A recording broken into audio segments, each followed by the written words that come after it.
Tudo bom, gente? Bem-vindos a mais um podcast, A Igreja, a Política e Eu. Hoje eu estou com uma convidada de dentro de casa.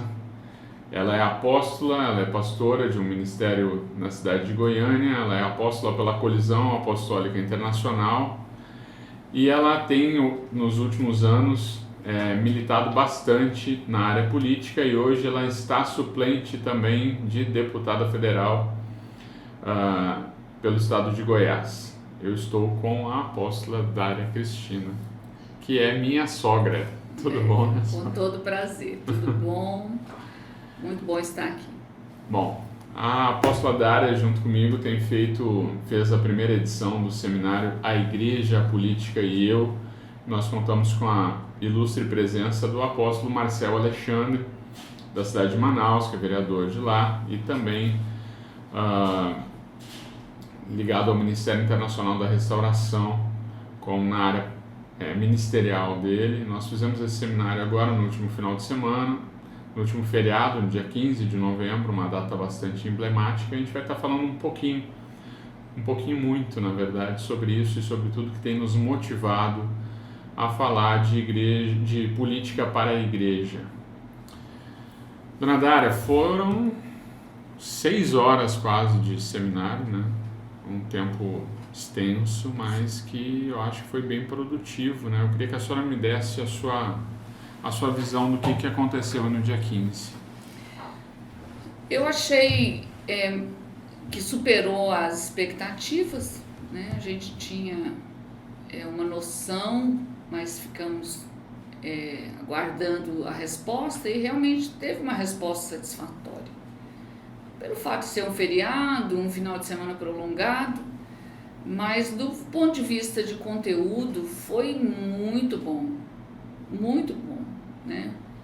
Até comigo eu surpreendi, porque o que eu percebi que nós estávamos preparados para esse momento.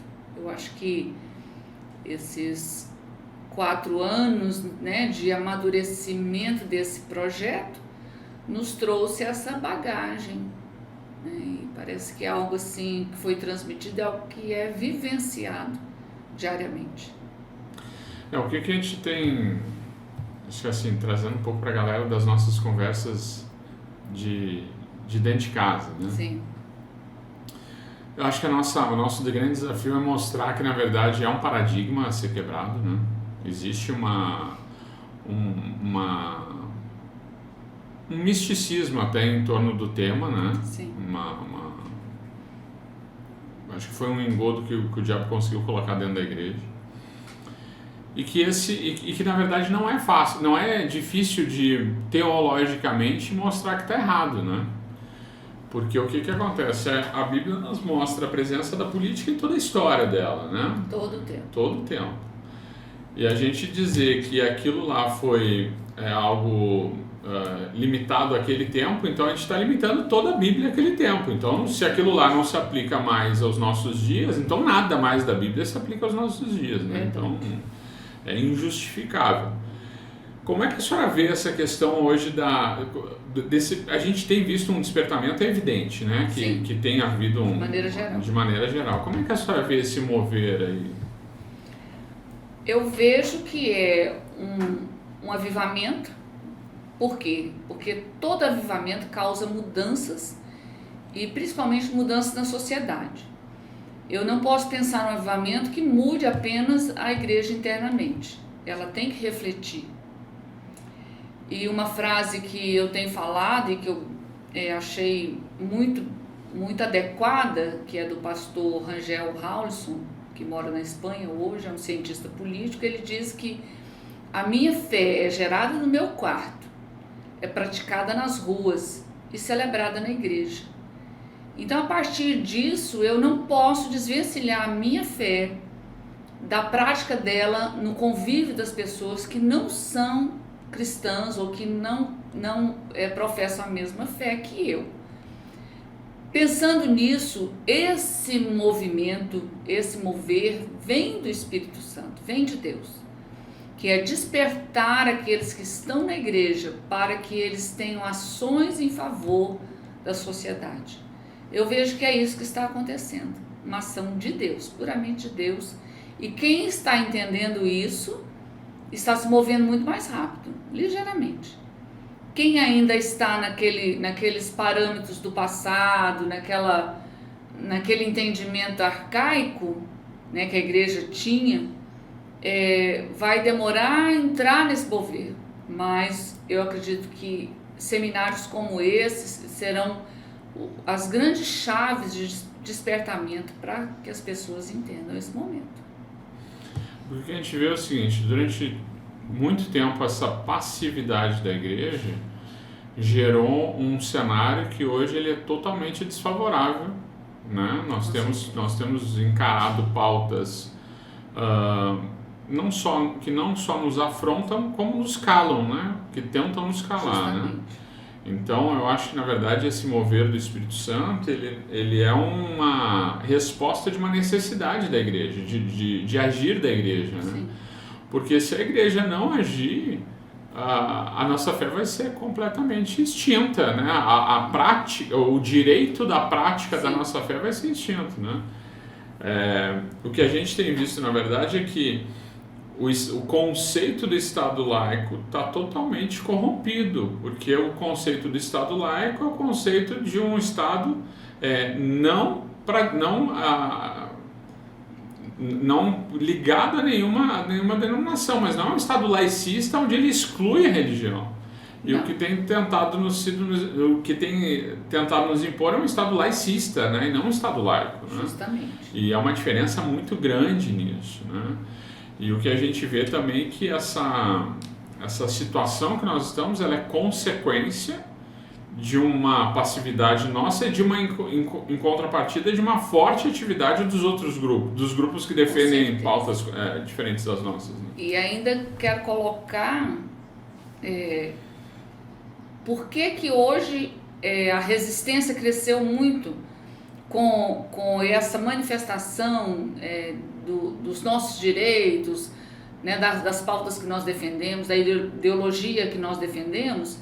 Há muita resistência por quê? Por esse tempo que se ficou parado, passivo. Então agora parece que nós estamos assustando aqueles que pensam diferente de nós. E isso provocou uma reação acirrada. É o que nós temos vivido, né? Uma contrapartida, uma contraposição muito forte. Uma reação, né? Muito forte. Porque nós estamos saindo daquele conformismo, daquela forma de agir passiva, né? Que nem era ação, era passividade. E nós estamos indo para a batalha, né? Estamos mostrando a cara. E quando a gente faz isso, pode esperar reações como estamos tendo, muito fortes. Recentemente eu estava lá em Brasília, num seminário que eu comentei com a senhora que eu ia participar, do pessoal da JDB, né, da Juventude Democrática Brasileira. E um dos palestrantes foi o pastor Nelson, do Escolhi Esperar. E ele falou um negócio que vai muito de encontro a isso que a senhora está falando. Ele disse que, na verdade, nós não estamos polarizados. Na verdade, nós estamos reagindo, né? Sim. Então, se existe uma extrema esquerda, é óbvio, se existe um polo, tem que existir o outro. Se existe uma extrema esquerda, existe uma extrema direita. Então, na verdade, porque hoje o pessoal da direita é extremista. Sim, mas se existe um extremo, porque houve durante muito tempo outro polo. Hoje nós estamos, na verdade, numa ação de reação. Né? Na verdade, estamos numa ação, que frase horrível, né? Nós estamos em reação. Né? E isso é um fato, né? Então, o que acontece? Nós não podemos, as pessoas querem nos calar, na verdade não é para que não nos ouçam, elas querem nos calar porque elas querem falarem a verdade delas, né? Sim. Então, isso fere completamente o conceito básico de democracia. E nos impor, né, pensamentos que são impossíveis de ser aceitos. Então, como que isso vai mudar? Né? Como que esses que viveram tantos anos, uma vida, passou de geração para geração, com um tipo de pensamento de que a igreja não tinha nada a ver com a política. e nós ficamos reféns desse pensamento. O que nós pensamos, né, um assunto que eu falei numa das minhas palestras foi a quem os políticos hoje ouvem, com quem eles aprenderam, o que eles fazem é direcionado por quem? Então a resposta é por tudo, menos por nós. Por tudo e por todos, né? Por todos, menos pelas nossas ideias e pelas nossas pessoas, que são aqueles que poderiam instruir.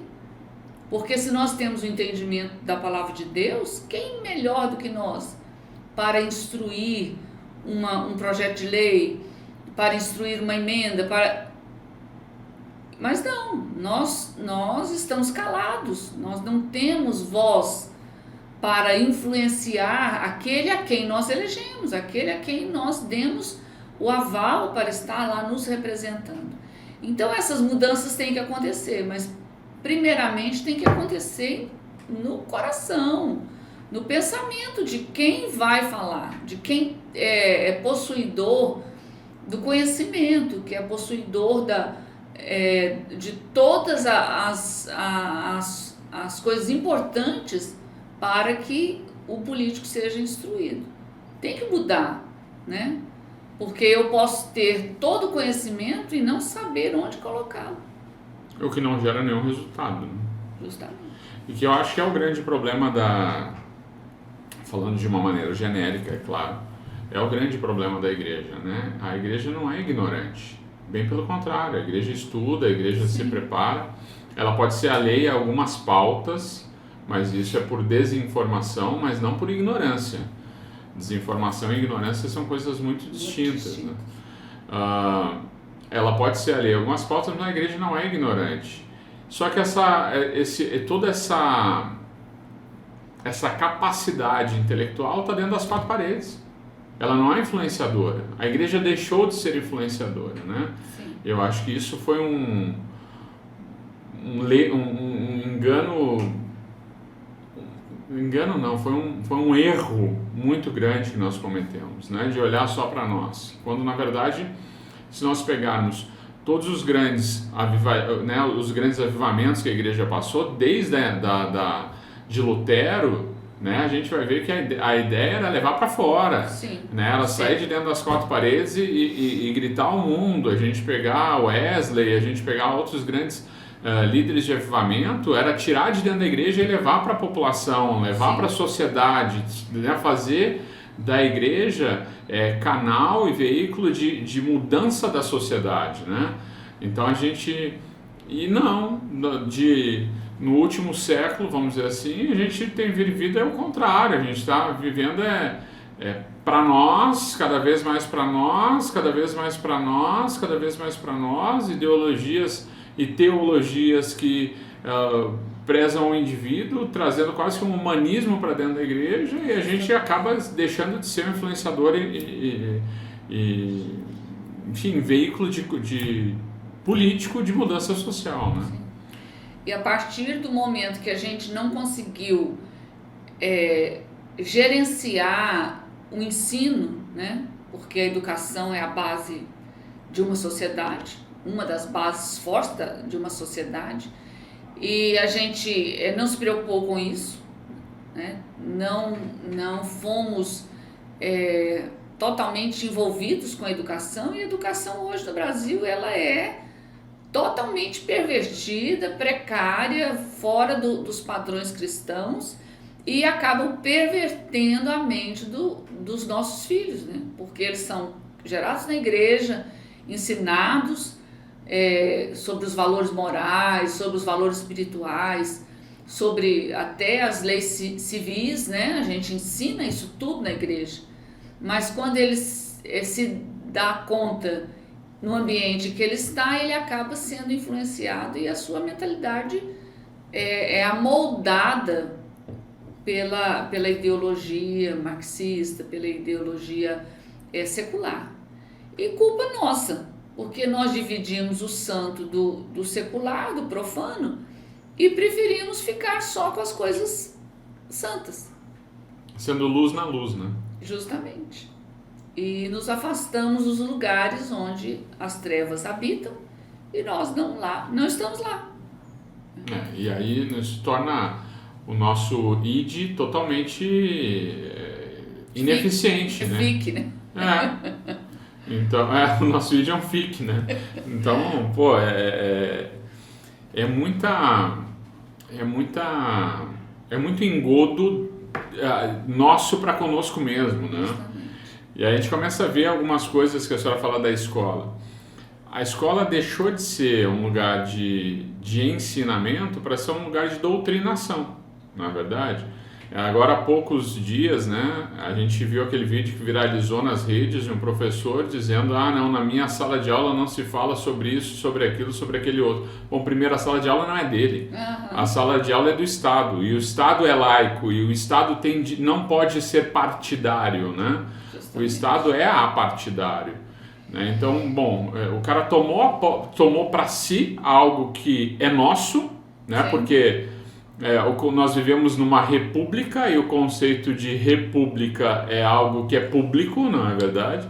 Então o cara tomou posse de algo que não é dele, é nosso, e ainda para impor as ideias dele e cercear o aluno de poder expressar a sua opinião. Justamente. Isso é inconcebível, inconcebível.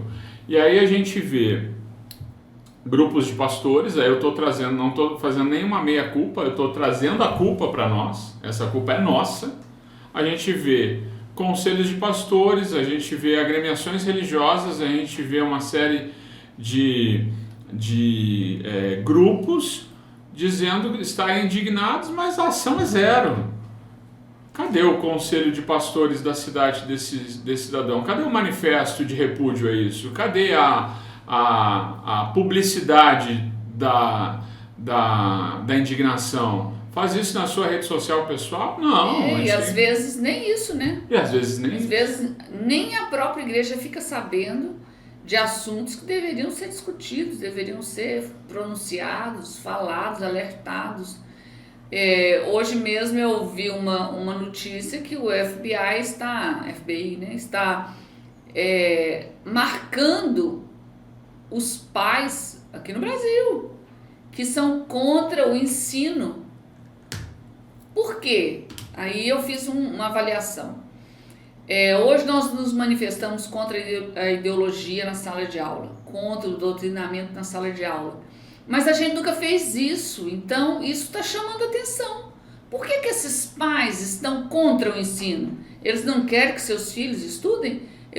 Então não conseguem nem entender, porque a gente foi tão passivo, tão desdeixados com isso, que hoje estamos chamando atenção. Por que esses pais não querem o ensino que o governo oferece? Por que os pais não querem o ensino que está aí, que já há muitos anos?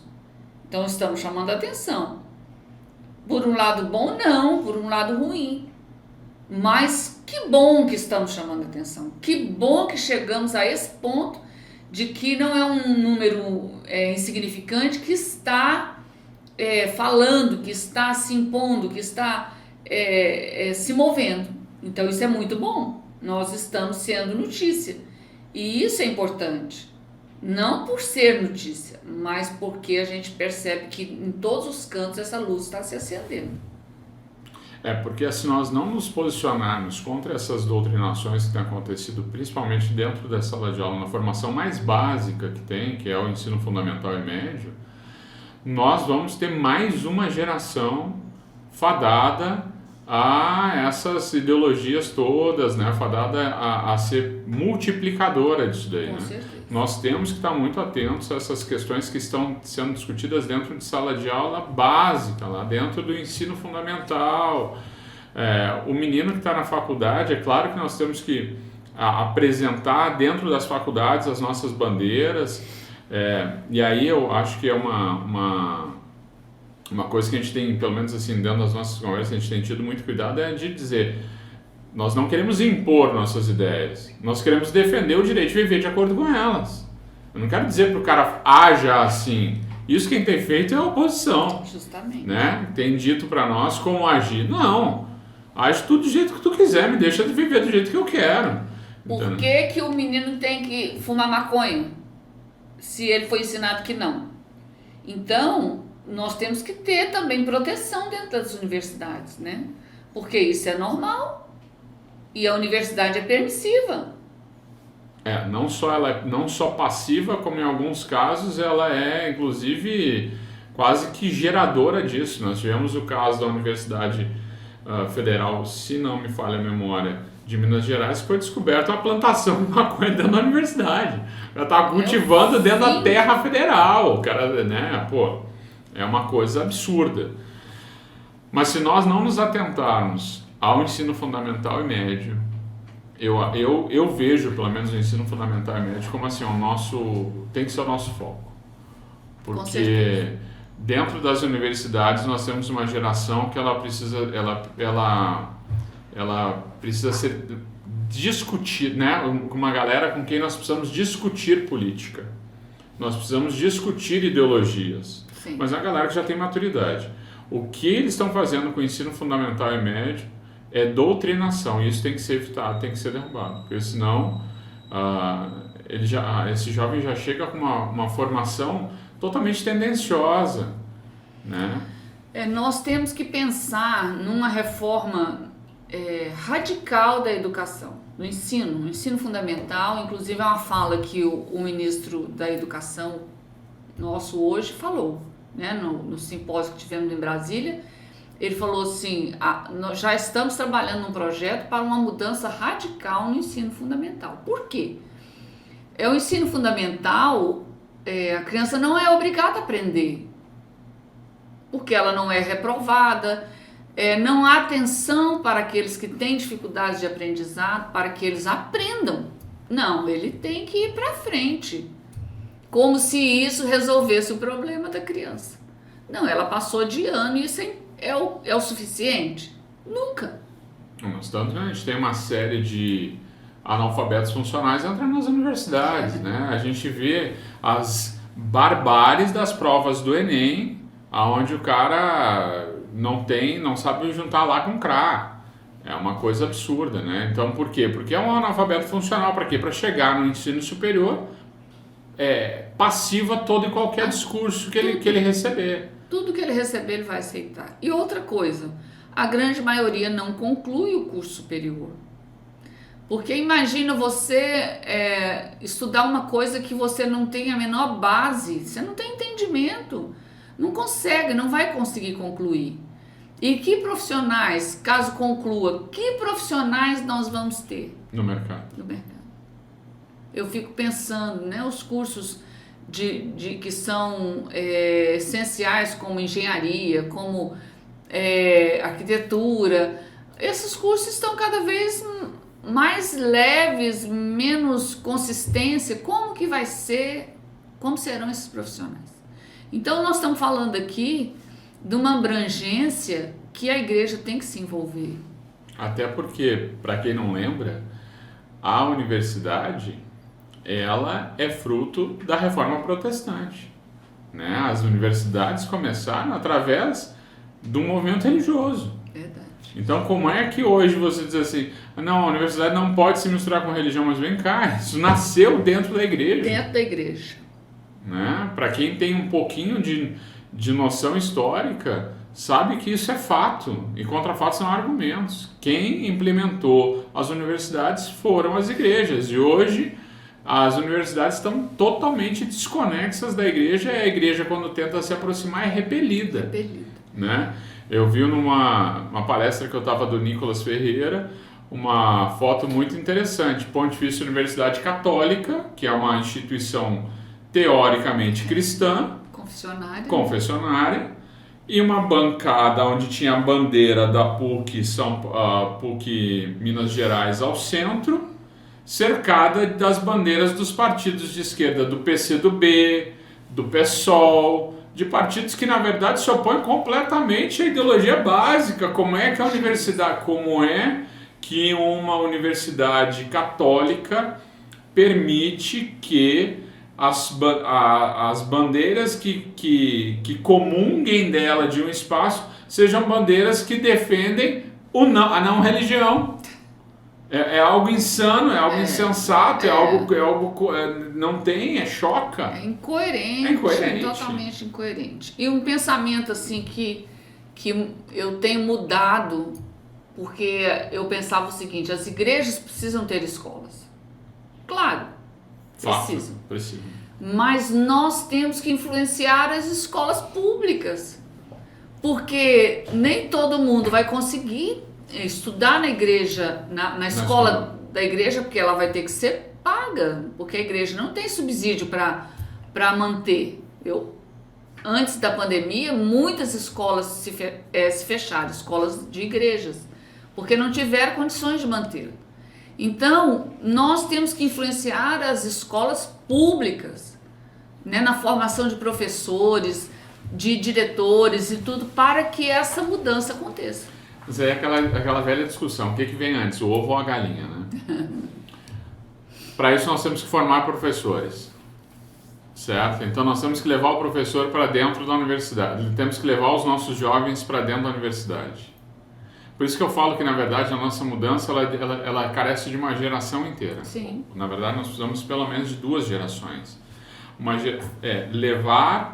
Formar agora líderes líderes de educação. Professor é um líder.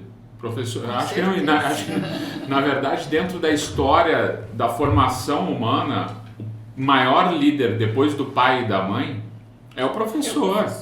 É o professor. O maior influenciador. É o professor.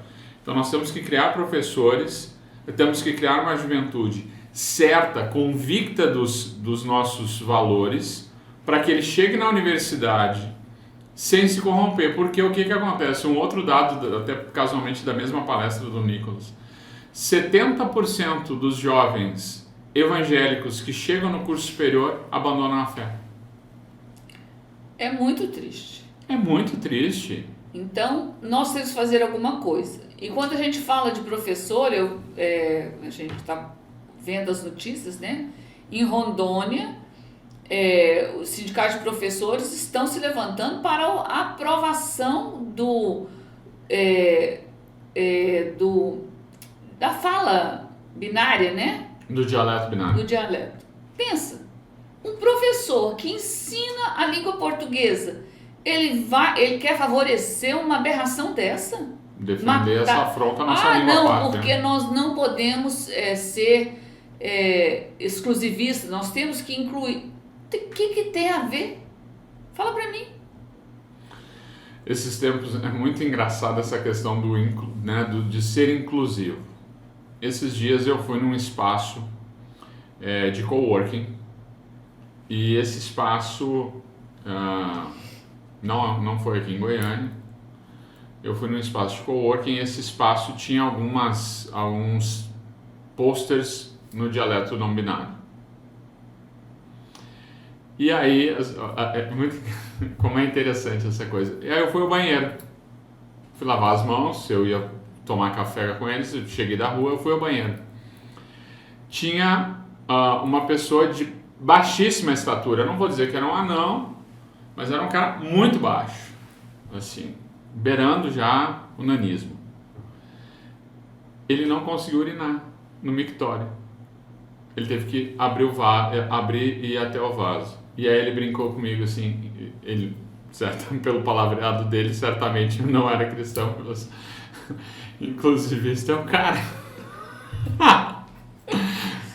O cara, a placa, o dialeto é não binário, mas não tem um mictório para um cara baixinho poder urinar.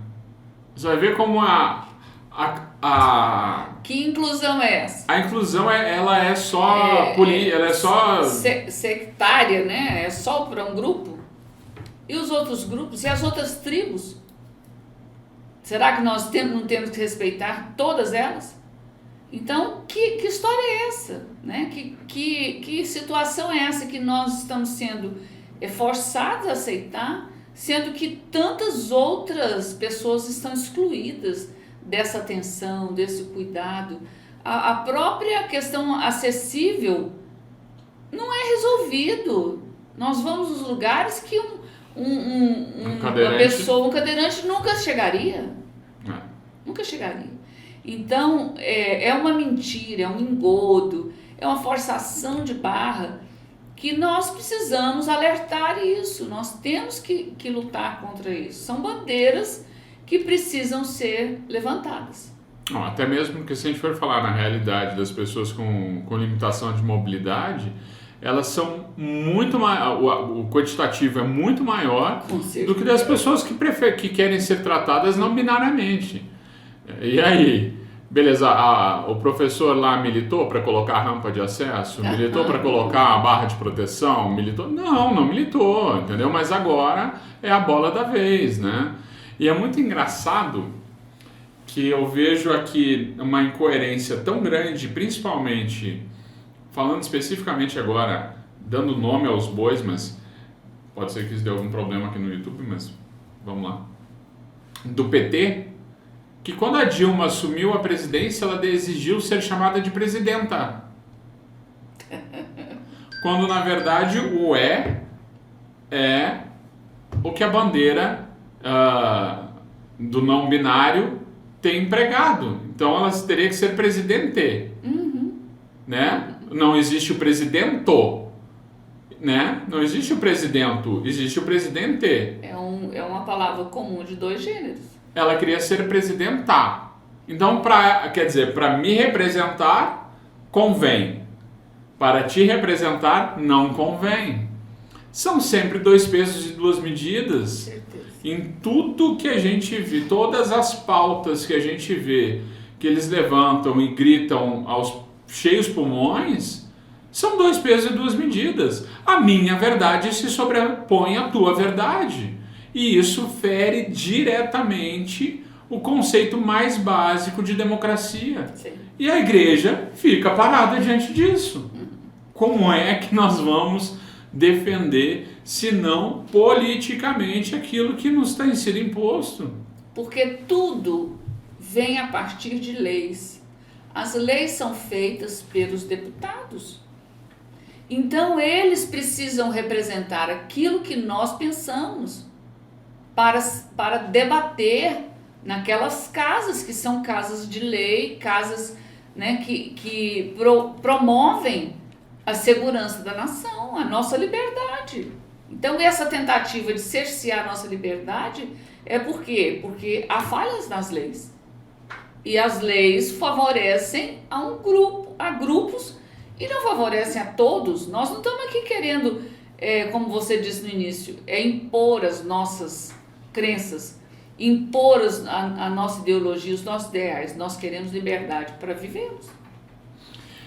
E uma coisa que a gente tem também falado com uma certa frequência é a questão da eleição do crente ou do não crente, né? Ou do católico, enfim, do cristão ou não cristão, né? Uma coisa que a gente também trazendo aqui a nossa opinião para debate, né? A nossa opinião que a gente já discutiu sobre para debate junto com a galera. Não adianta votar em crente, adianta votar em quem tem valores. Sim. Se os valores do João estão em conformidade com os meus valores, João está apto a receber meu voto. Com certeza. Não é a denominação na qual o João está ligado que define se ele vai ser um cara que me representa ou não. E é uma fala, às vezes no nosso discurso de defesa de valores, as pessoas confundem com que nós queremos eleger crentes. Eu não quero eleger crente, eu quero eleger quem defenda os meus valores. E aí eu acho que entra um viés que é o viés do conservadorismo. Sim. Né? O conservadorismo, é o que eu sempre falo, o conservadorismo não nos representa quanto cristãos, totalmente quanto cristãos, mas é o formato que melhor se adequa politicamente às nossas pautas. Então hoje, sim, somos cristãos conservadores. Sim, é isso mesmo. Né? E eu posso ter representantes do conservadorismo em outras linhas ideológicas, em outras linhas doutrinárias, em outras linhas ideológicas, não, perdão, em outras linhas religiosas. Sim. Né? Então, nosso discurso não é de eleição de crente. O nosso discurso é de eleição de valores. O nosso discurso é de defesa do judaísmo cristão. A gente entende isso, que o conservador não é, só aqui reforçando, não é aquele que tem uma religião, mas é aquele que tem princípios.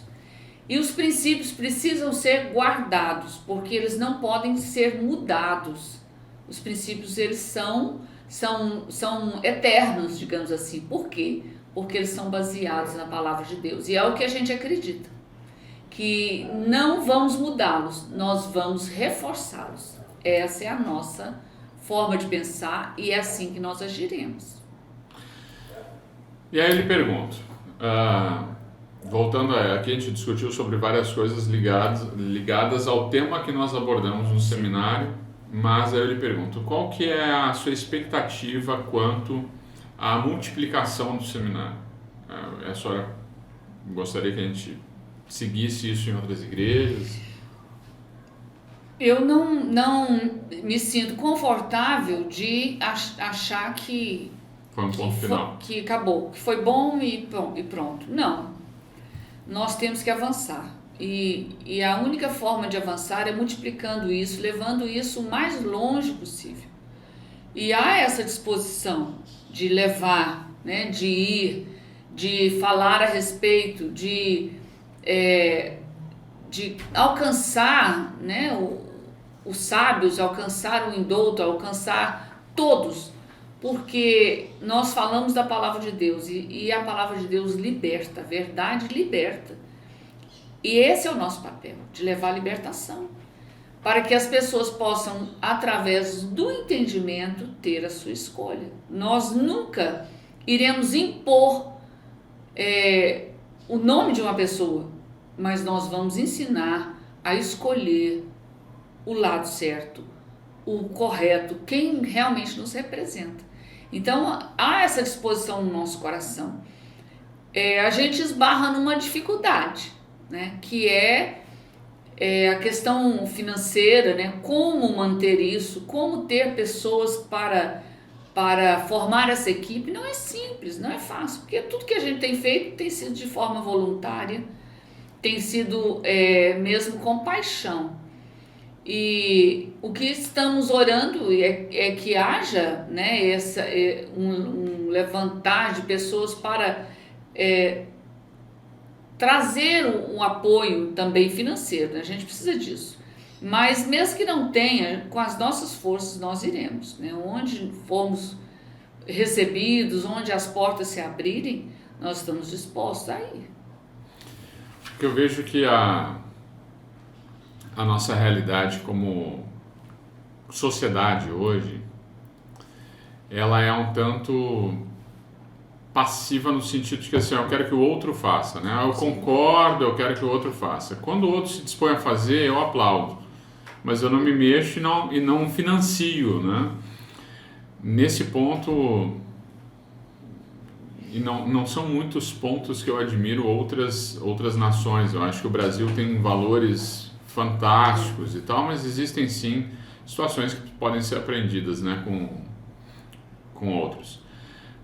Nesse ponto o americano é fenomenal, né? Quando ele tem uma causa que ele acredita, ele põe a mão no bolso, ele financia, ele vai e tudo mais. O brasileiro não tem dessa política e é algo que também precisa ser mudado, né?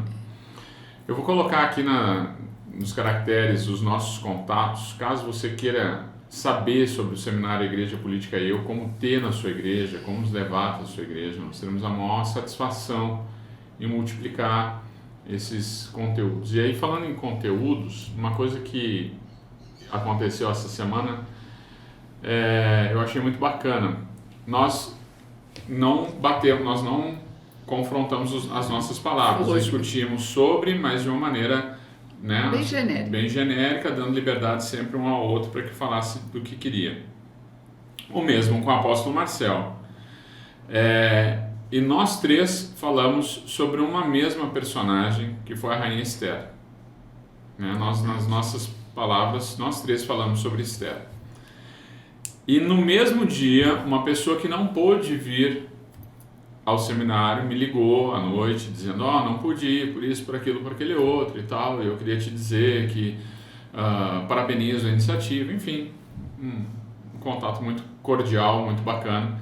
E ele falou assim, porque nós não podemos mais ser passivos como Esther estava querendo ser. E ele trouxe todo o contexto. Ele falou assim, cara, é um exemplo muito claro de como a igreja estava e do que a igreja pode fazer quando alguém decidir mover-se, né? Esther estava com um receio, estava com medo, estava na sua zona de conforto. E aí eu disse, não, mas isso aqui pode me causar morte. E aí Mardoqueu vai lá e, não, peraí, minha querida, você está sentenciada de todo jeito. De todo jeito tu está sentenciada. E aí ela se desperta e ela então vira a grande protagonista da salvação ali, né, da não extinção até da genealogia de Jesus, sim, né? Sim. Então ela toma o protagonismo para si. E eu acho que é o cenário perfeito para nós entendermos a igreja, né? O nosso momento hoje. Estamos numa zona de conforto, estamos em alguns casos com medo, estamos em alguns casos apenas adormecidos ou inertes. Nós precisamos que se levantem Mardoqueus, queridos. Esse é o nosso momento.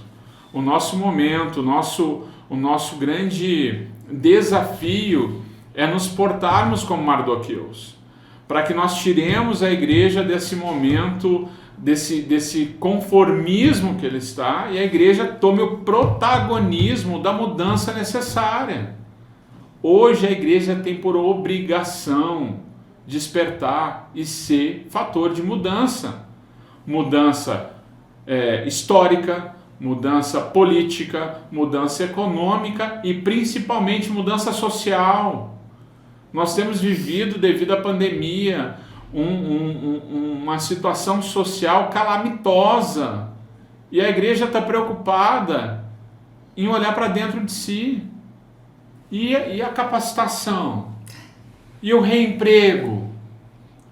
E as crianças que viveram 2 anos enclausuradas dentro de casa e sofreram abalos psicológicos tremendos. Talvez irreversíveis. Nós vamos ter uma geração, daqui a 30 anos, nós vamos estar vendo uma geração que vai estar colhendo frutos de 2 anos de deseducação, de famílias que foram destruídas porque foram para dentro.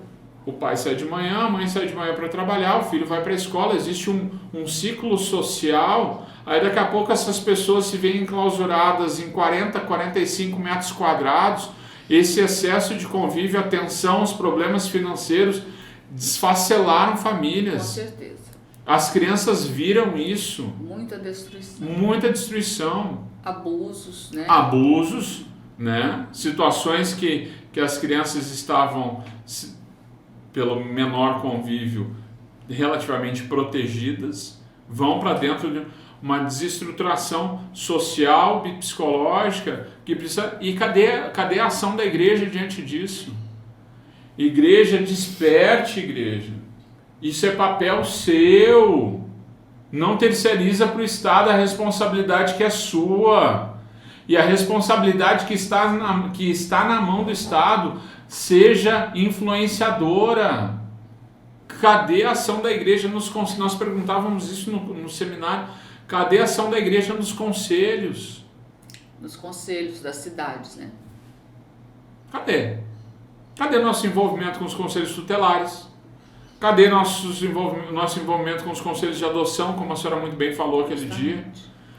Conselho de cidadania. Tem muitos conselhos. Os conselhos de bairro. Vamos para o mais básico. Conselho de bairro. Sim. Ah, não, mas eu não tenho tempo. O outro tem, né? Exatamente. Porque o grande mal nosso é pensar em algo como emprego. Não é emprego, é trabalho. É desenvolver um trabalho que vai perpetuar pelas gerações, né? Em relação ao que a igreja precisa fazer, uma coisa que me marcou muito foi quando aquela menina de 10 anos foi levada a abortar, né? Aquilo foi um choque para nós.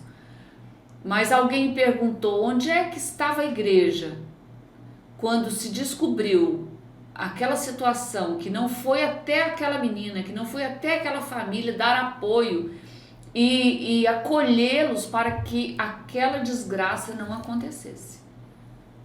Uma menina grávida de quase 6 meses de gravidez teve que fazer um aborto, mataram a criança no ventre dela. Ela nunca mais vai ser a mesma pessoa.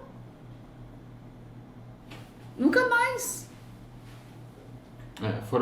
Foi uma sequência de violências de violência, feita de criança. erros. E sabe onde é que isso terminou? A família chegou à conclusão que aquele homem queria formar uma família com aquela menina. E aquilo foi autorizado. Assim terminou aquela história. É chocante e vergonhoso. Vergonhoso para nós, como igreja. Onde é que nós estávamos?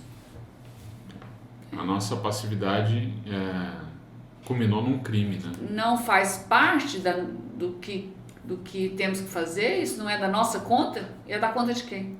Não é membro da minha igreja, né? Aí que tem que brotar o senso de comunidade. Eu vivo numa comunidade, eu vivo em sociedade, eu não vivo sectariamente. E isso volta para a política, né? Porque volta para o conceito de república, volta para o conceito de que todos, na verdade, somos responsáveis pelo que pela geografia, por tudo, né? Por onde vivemos. Hoje, levando João Paulo e Olivia para a escola, a Olivia falou assim: papai, aquele poste, porque né, de manhã já dia claro, eles entram na escola às 7 horas. Papai, aquele poste está com a luz acesa. Por quê? Aí eu fui falar para ela assim: não, minha filha, ali em cima do poste, tá vendo? Em cima do poste não tem aquela bolinha? Aquilo dali capta a luz do sol, então quando o sol chega, ele desliga a luz, quando o sol vai, ele liga a luz e tal. Eu expliquei para ela o conceito da fotocélula, né? 5 anos eu tive que ser um pouco lúdico ali na explicação, mas ela entendeu que existia uma fotocélula que fazia ligar e desligar a luz. Ok, larguei os dois na porta da escola e antes de vir gravar aqui com a senhora, o que eu fiz? Eu voltei para procurar o tal do poste que ela me disse ter aceso. E de fato tinha um poste aceso. Liguei para a Enel e falei: ó, aqui na rua tal, na altura, na frente do número tal, tem um poste que está com a fotocélula estragada. Eu não estou dizendo que eu fiz algo fantástico, não é isso. Mas é a minha responsabilidade como cidadão. Participar. Eu sou cidadão, quem paga aquela energia sou eu. Se eu não tiver... muito caro. E muito caro. Se eu não tiver consciência de que é responsável, né, o conceito básico de república, né, res public, né, responsabilidade pública, é tudo nosso. Se eu não me preocupar que eu preciso da manutenção na praça, que eu preciso cuidar do poste, que eu preciso avisar que isso ou aquilo aconteceu, que a árvore caiu e tal, é responsabilidade minha. Agora, de uma forma muito genérica, o brasileiro tem a mania de achar que tem que encontrar tudo pronto. Justamente. E o pior de tudo, a igreja, e aí que é a minha indignação maior, a igreja não faz nada para mudar essa postura. Ela é passiva diante disso. Nós deixamos de ser influenciadores para ser influenciados. Verdade. Né? O que a Bíblia nos diz, que nós não devemos nos amoldar, né? Não devemos nos conformar. Hoje nós estamos amoldados e conformados. E aí? Até quando? Até quando? Então, a minha motivação para a Igreja Política Eu é essa, fazer esse despertamento, porque alguém tem que começar. Nós não podemos manter isso. Eu acho que todo avivamento começou com algumas pessoas, em alguns lugares. Eu acho que é isso que Deus quer, né? Essa inquietação, essa vontade de fazer com que a Igreja Política e Eu aflore é justamente isso, né? É a gente poder viver o que Deus quer que a gente viva. É um chamado. E a gente está dizendo sim. Uma coisa que a gente falou no seminário, e é uma coisa que a gente tem falado muito nas nossas discussões pessoais, é de que alguns dos grandes têm, né, se mexido, né? A gente tem visto lideranças nacionais, de envergadura nacional, sim, expressar sua opinião, mas são quase que voos solitários, né? Não existe um bando, existem alguns pássaros, né? Mas, no geral, as grandes lideranças estão totalmente alheias a esse assunto. Então, claro, existem Silas Malafaia, existe René Terranova, existe César Augusto, existe alguns nomes que a gente convive, Robson Rodovalho também, inclusive, né, cumpriu o mandato, né? Sim. Mas a gente vê que são nomes isolados. O que a gente tem discutido, e aí eu compartilho isso com vocês e provocando isso em quem está assistindo, é que nós, como base, tomemos atitude, né? A gente tome para nós, então, a necessidade de agir, né? A disponibilidade, entre disposição e disponibilidade existe também a diferença. Sim. Nem todo que tem disposição tem a disponibilidade, mas que quem tem disponibilidade se apaixone, se inflame e vá. E aquele que não tem a disponibilidade seja financiador daqueles que têm, né? Se você não tem, eu não consigo, a minha estrutura não me permite ir, então seja sustento, então seja gerador de conteúdo, então se envolva de alguma forma. O agir não é para todos, mas o participar sim. Existem maneiras, né? Como a gente fala, envolver-se na política. Ok, envolver-se na política nem sempre é a busca do cargo eletivo. Sim. Né? Isso é o mínimo. O mínimo. Né? Isso para uma fração pequena, mas e ser pastor, seja um conselheiro daquela sua ovelha que quer buscar o cargo eletivo, prepare-o, né? Deixe a preparar. Eu não tenho a formação para prepará-lo politicamente.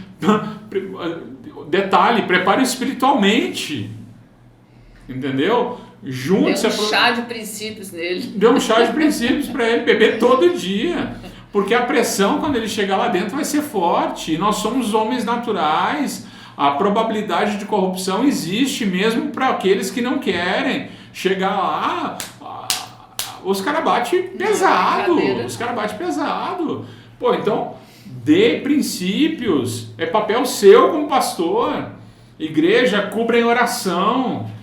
Igreja, vigia as decisões, vigia as falas, siga nas redes sociais, acompanhe para saber se aquilo tudo que ele prometeu em campanha está sendo entregue, se as pautas que ele disse que defenderia ele está defendendo, se o posicionamento dele dentro da comunidade é o que ele disse que teria, se aquilo tudo que a oposição tem proposto ele tem combatido. Pô, nós vimos recentemente aqui em Goiânia as questões da legalização do uso da maconha em âmbito municipal, que era a intenção não era nenhuma outra, a não ser um trampolim para estadual, que por sua vez para federal. Sim. E nós vimos a bancada cristã calada, os que não votaram a favor se omitiram do voto. O que é isso?